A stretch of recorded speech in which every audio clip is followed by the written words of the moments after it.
After COVID-19 forced a year-long hiatus of the point-in-time count of homelessness, it is finally back on. Cronkite News reporter Raven Payne joined the count coordinators as they surveyed people experiencing homelessness and tells us why this event is important to those communities. When your home is on the street, it's easy to feel like you're seen. It's not, it's not the worst. But not counted. Chronic fatigue, digestive.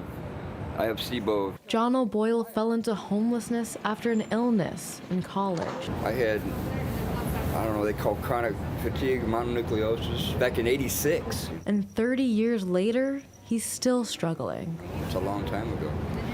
And I haven't really recovered. On this cold, dark morning, Boyle is one of thousands of people experiencing homelessness in Maricopa County who are seen and counted. And how old are you? 54. 54, very nice. Volunteers hit city streets counting and surveying people experiencing unsheltered homelessness to gather data. This data helps tell a story about individuals. If we're able to use the point-in-time count to show that homelessness currently exists in the area and we're seeing an increase in it, it helps tell the story for why, increased resources and shelter is important.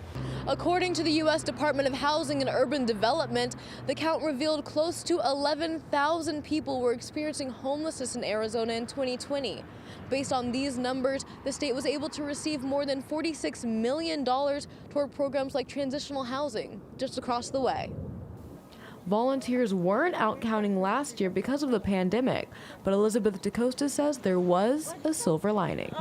As far as it relates to homelessness services, COVID-19 shed a spotlight on the public health crisis that is homelessness, right?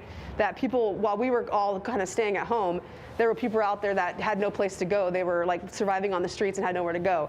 So because of that, we got a lot more resources coming into our community. Resources like transitional housing, which can be challenging to get. I've tried to get housing, I've tried to get places to stay, but I don't know, it just doesn't work, Despite the hardships, O'Boyle chooses to look forward. No, I have no regrets though. Being homeless is it's not for everyone, obviously. Some people experience, temporary. Mine's been pretty chronic. Mine's been more than half my life, so. Now armed with new information from this year's effort, there will be help for O'Boyle and thousands of others who are now seen and counted. In Phoenix, Raven Payne, Cronkite News.